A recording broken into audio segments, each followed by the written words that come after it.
A store sells small notebooks for $8 and large notebooks for $10. If you buy 6 notebooks and spend $56, how many of each size notebook did you buy? We're going to set up a system of 2 equations. We're going to let x equal the number of small notebooks bought for $8 each, and y will equal the number of large notebooks bought for $10 each. Now remember, you bought 6 notebooks. So if you bought 6 notebooks, that means x plus y would equal 6. And you spent $56. So if you take the price of a small notebook, that's 8 times x, and the price of a large notebook, that's 10 times y, 8x plus 10y, that would be equal to 56. So there's your system of 2 equations. X plus y equals 6 and 8x plus 10y equals 56.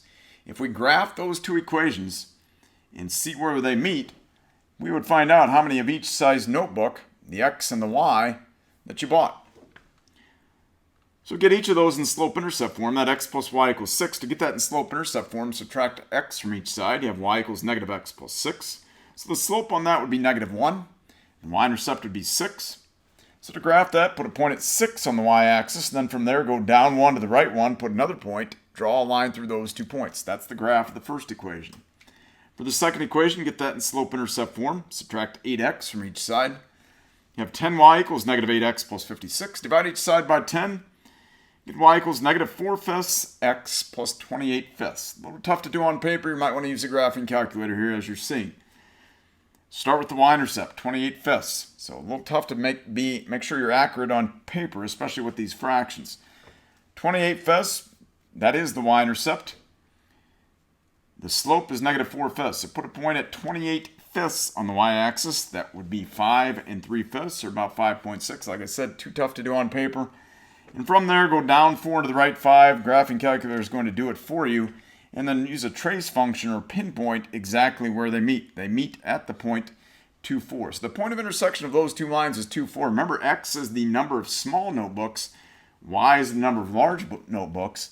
So with x being 2 and y being 4, that means you bought 2 small notebooks and 4 large notebooks. A shop has 1 pound bag of peanuts for $2 and 3 pound bags of peanuts for $5.50. If you buy 5 bags and spend $17, how many of each bag did you buy? So you have 2 types of bags here. Let x equal the number of 1 pound bags for $2 each, and then y would equal the number of 3 pound bags for $5.50 each. Now remember, you bought 5 bags. So if you take x plus y, that equals 5. That's one equation. We're going to create a system of 2 equations, graph those 2 equations, see where they meet, and that's going to tell you what x and y are. And that's going to tell you how many of each bag you bought. So x plus y, you bought 5 bags, x plus y is equal to 5. Now include the prices. So it says a shop has 1 pound bag of peanuts for $2 and 3 pound bags of peanuts for $5.50. So if you take 2 times x, now you may wonder what the 11 halves is doing there. That's 5.50, 5.5. So 2x plus 5.5 times y, or 11 halves times y, that equals the total money you spent, which is 17. So $2 for a 1 pound bag and $5.50 for a 3 pound bag. X is number of 1 pound bags, y is number of 3 pound bags, and the total you spent is 17. So those are the 2 equations. We're going to graph those 2 equations. It's going to be really tough to do on graph paper with these fractions. So I'd stay away from graph paper and lean towards the graphing calculator to graph these 2. The first one you could pull off, x plus y equals 5, subtract x from each side, end up with y equals negative x plus 5. The slope on that is negative 1, and the y-intercept is 5. So put a point at 5 on the y-axis, then go down 1 to the right 1. But if you're using a graphing calculator, it'll do that for you. Now to graph the second equation, to get that in slope-intercept form, you can subtract 2x from each side.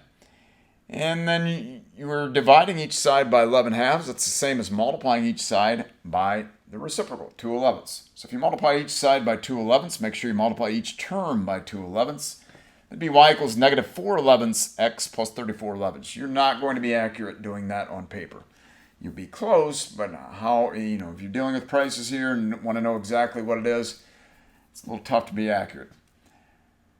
So to graph that, you would put a point at 34 elevenths, and then again, go down 4 to the right 11, put another point, and you need to find out where those 2 lines meet. Now, since we are dealing with bags, you could try to do this on paper and lean towards the nearest whole number. It's pretty tough to do. So the number of bags here would be where x is 3, y is 2. And what that means is that with that point of intersection being 3, 2, you bought 3 1-pound bags and 2 3-pound bags. Again, use the graphing calculator. You're much more accurate doing that. Know how to use it. Use the trace function, zoom in, zoom out, know how to do all those things. But the point of intersection is what we're after because that tells us how many of each bags we bought. And we bought 3 1-pound bags and 2 3-pound bags. So we've been solving these system linear equations by graphing. Now we're going to classify them. Think about 2 lines and all the possibilities of 2 lines meeting. You may have 2 lines that only meet once. They may meet in an infinite number of points. In other words, they may be the same line, or they may be parallel lines that do not meet at all. So to classify linear systems, you may have what's called a consistent system. A consistent system has at least one solution.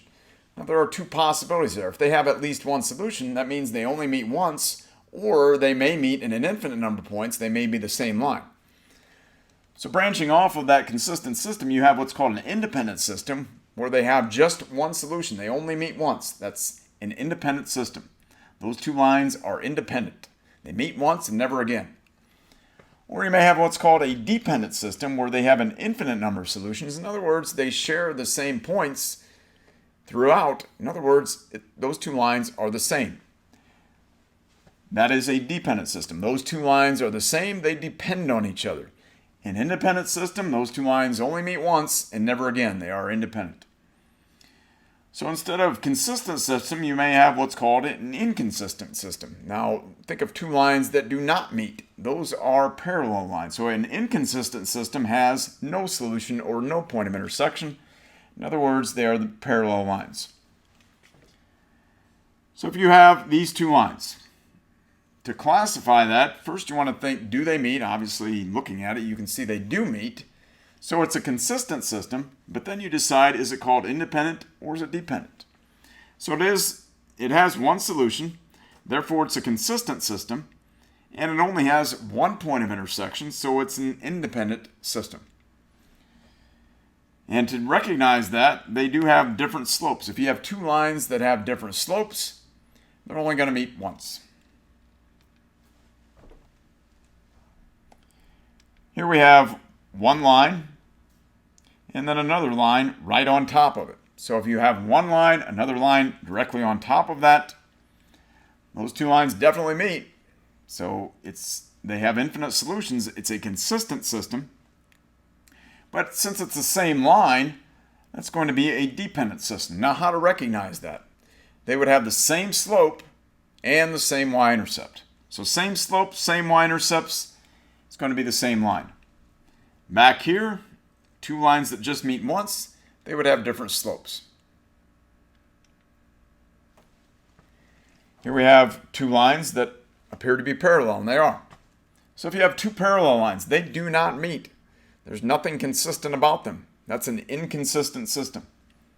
So there is no solution. There is no point of intersection. It's an inconsistent system.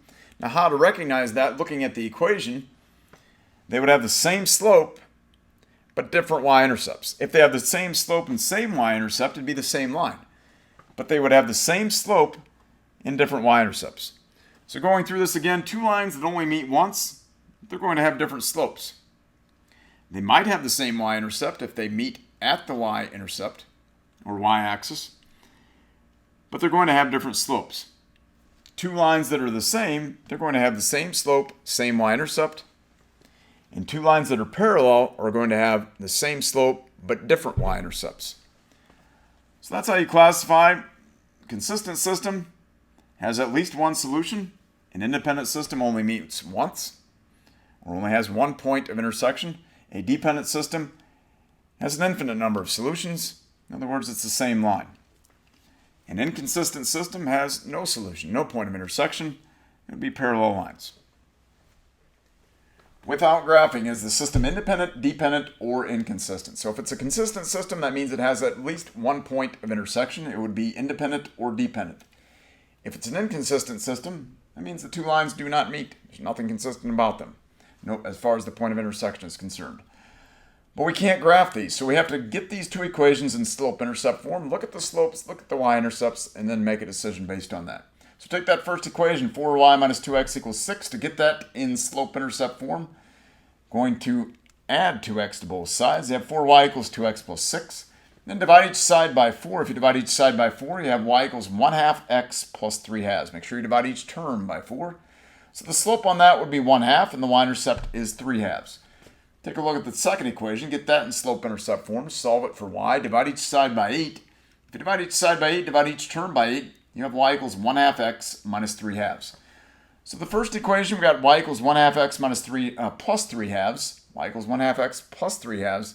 And the second equation is y equals 1/2 x minus 3/2. So you see the slopes are the same, but the y-intercepts are different. So slopes are the same, and the y-intercepts are different. Now think about that. What does that mean as far as the two lines go?